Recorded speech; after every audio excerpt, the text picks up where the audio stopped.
Steps. It was done in South Bronx, and it really looked at how can we bring the K-12, the K-3 teachers together with these early education teachers and get them aligned so that they're complementing each other. So that it's an amazing study, and I'm going to make sure that you have a copy of that.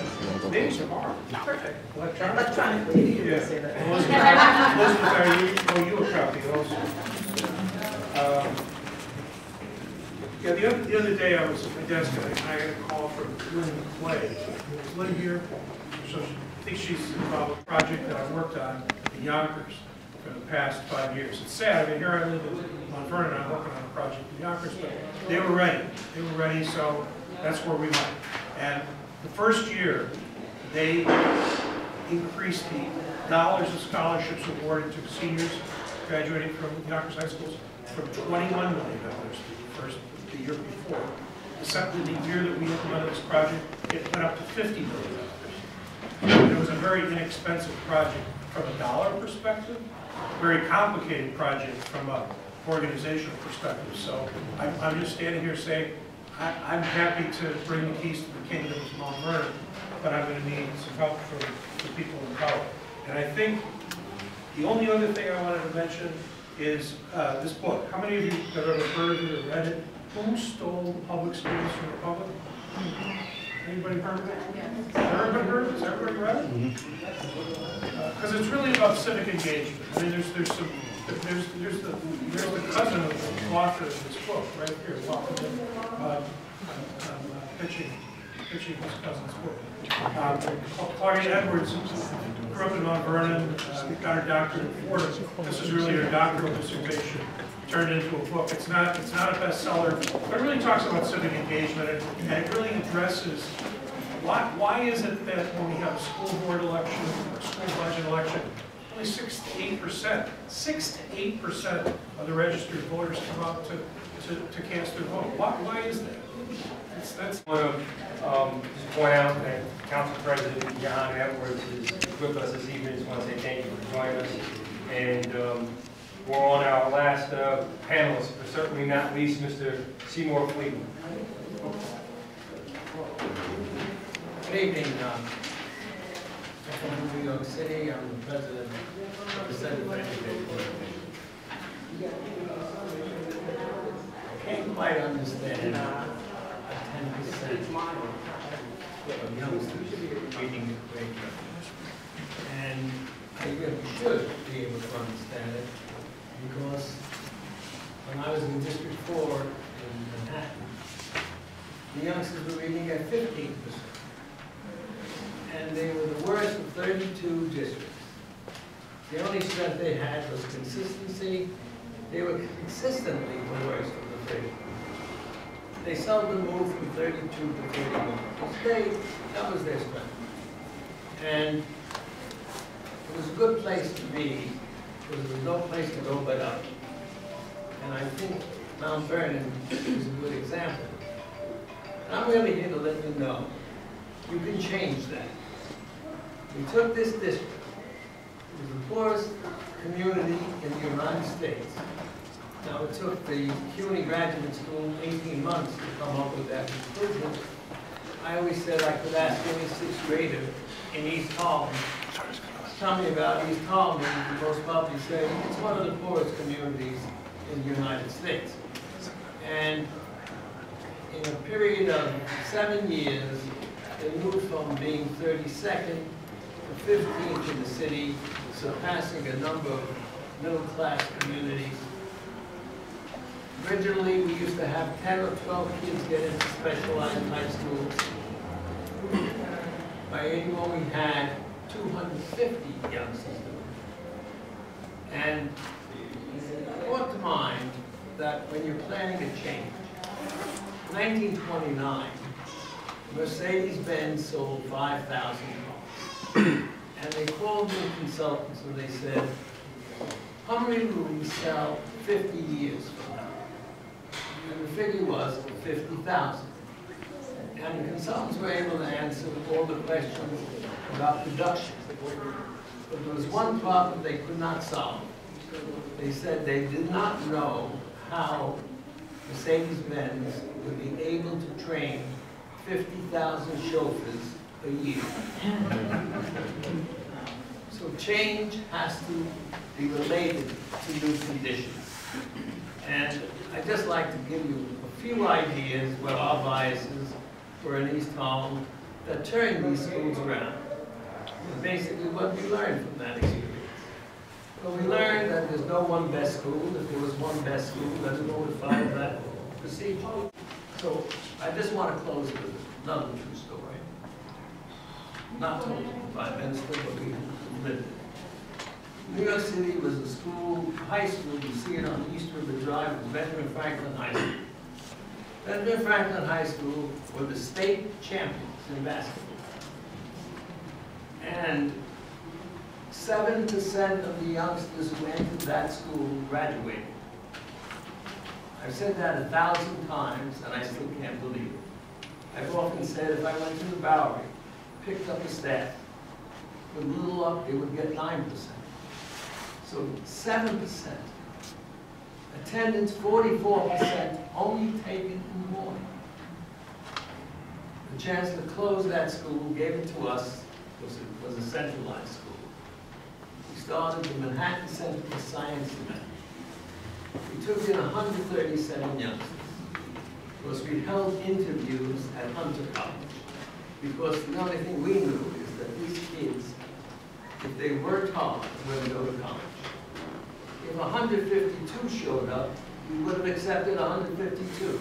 But every youngster left that interview feeling they got in, that someone has faith in who they are. 4 years later, New York Times headline. Every youngster graduated and went to college. So what I'm saying to you is you can make significant change in the poorest of communities. And I'm not saying Mount Vernon is one, but I'm letting you know East Harlem is one. If it's done in East Harlem, it certainly can be done in Mount Vernon. And there is no reason it not be done. So I wish you luck. I leave Mount Vernon tonight. You are here, you're responsible to make things change. And I have faith that you will. Thank you. Thank you, Mr. Flegel. This one's for Ms. Johnson. Can you speak to what initiatives are going on that demonstrate or attempt a coordination between the city and the school district? I think at this point, the strongest initiatives I can describe are the relationships and programs that both the Youth Bureau and the school district work on together. We make our facilities available to the Youth Bureau. They run their programs in our schools, and they work with our students and do some really great work. So I would say that's probably the strongest initiative when we talk about relationships between the city and the school. Part of that dynamic was, you mentioned the youth bureaus use your facilities. What is the process, or what is the likelihood of their expanding that relationship so that, you know, not just the youth bureau, but other organizations can have that similar benefit? Because there are a bunch of organizations that, you know, may not be involved with the city school district. There's a track team I know that works out on top of a bar on 6th Avenue. That's what they do, and they run in the city parking lot at night because Memorial Field is still closed. So, what is the prospect and possibility of the city stepping in and trying to create a pipeline for more access to these facilities that are, you know, throughout our city? That's a very tough question to answer. We should have the facilities, the school facilities, open to community agencies 24/7. Because the citizens own these buildings. The challenge is that we're not funded by the state at a level that allows us to do that. So we have to charge at least usage fees. The district never makes a profit on anything. What does it cost to keep the field open and available, or the building open and available? We would love to see support for keeping the buildings open 24/7. We can figure out where the funding could come from to make that happen. That's the biggest problem. And by funding, I mean not just the energy needs, but the custodial and security needs. People wonder, why can't we just come into the buildings? Well, you come into the building, you immediately need custodial support, engineering support for the heat and air conditioning, and of course, security. So those are expenses the district cannot absorb because of the limited amount of funds. I really commend the efforts and support that state legislation. You know, you can get much further with one counselor or one school psychologist than you can with metal detectors at every door. You're going to get much further. And I think it goes to what Mr. Fleet was saying. It's about how we treat children, what expectations are of them, but also what kind of climate do we create. Now that's a challenge when young people may be coming from all kinds of different environments, right? But within that school facility, within that building, or within that system of buildings, you can create the bubble that you need and the conditions that are conducive to learning, the conditions that are conducive to building resiliency, the conditions that are conducive that you're succeeding, not just while you're sitting in a chair or at a desk, but succeeding when you step outside of that building as well. What are some of the steps and methods we could explore to redesign the school district or the city and create the conditions that attract businesses and families so that Mount Vernon can flourish? Just to say a word, I think one thing the city could do, assuming that it has the funds or could get the funds or get the funds from someplace else, is to hire a full-time development person who will stimulate and attract business. Business attracts jobs, jobs attract families. It's the beginning of a cycle that would be very helpful. Small suggestion. And one of the, just to follow up to that, one of the things that was mentioned in this second part of the question is, what is the prospect of aligning the school curriculum with the modern day economy? Mr. Flegel mentioned that there's no one best way for students to learn. What if the classroom environment and some of the challenges schools face were used as examples for teaching basic concepts of math, science, as an example? Oh, I think that one of the most exciting things happening in schools today is the major changes taking place in the curriculum and the fact that almost 49 states are moving in a similar direction. So let me just share with you what that means in terms of a math lesson, or I'll take a math lesson. We no longer ask children to stop their math instruction by simply memorizing, repeating, and recalling. That's totally inadequate for children. And in fact, if you can't read and write, you really can't pass a math assessment, because math asks you to make decisions, analyze your options, and explain how you arrived at your answers. Now I want you to take that to Facebook or Google, to the laboratories they have for their employees. If you watched, I think it was Google, it was on television just recently, where they have what we would call corners and centers in schools.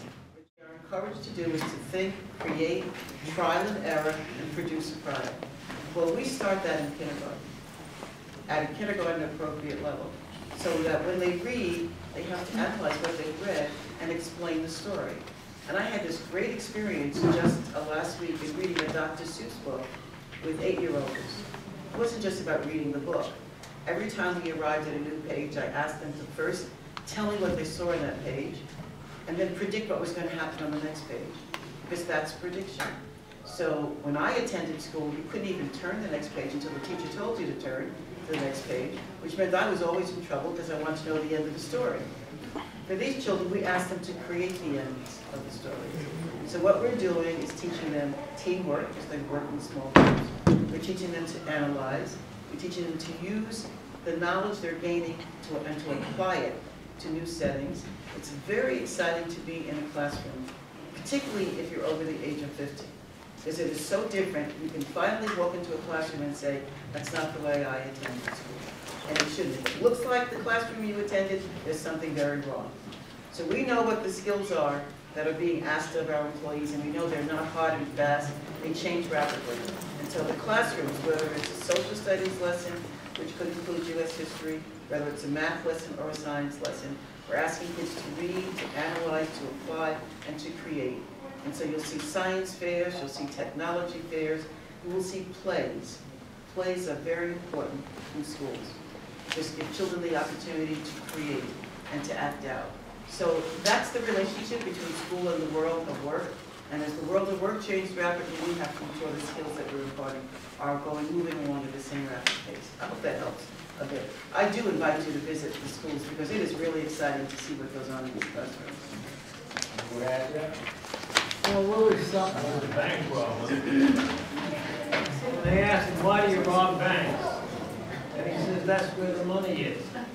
So you gotta go to the people who have money. Well, I have two good friends here, John and Cecil James. They're major philanthropists, not only in this town, but all over. So I'd ask them. You go to someone that was corporations with head. No one asks, no one takes the time to come in and talk to them. And usually what we would do is we'd go and meet with someone and we'd say to them, what would you like to see done in the school system? What's important to you? They have good ideas, and then they're willing to support those ideas. At the current time, and I imagine it's true in Mount Vernon, people have to have some faith that the system will deliver. So you start small. You don't need hundreds of philanthropists. Go get a few. And once they do, they talk to colleagues, and other companies begin to see. And you give them a little publicity. You say, look what this corporation has done, and how it's changed the lives of kids. I think you're one of the examples, if I'm not mistaken.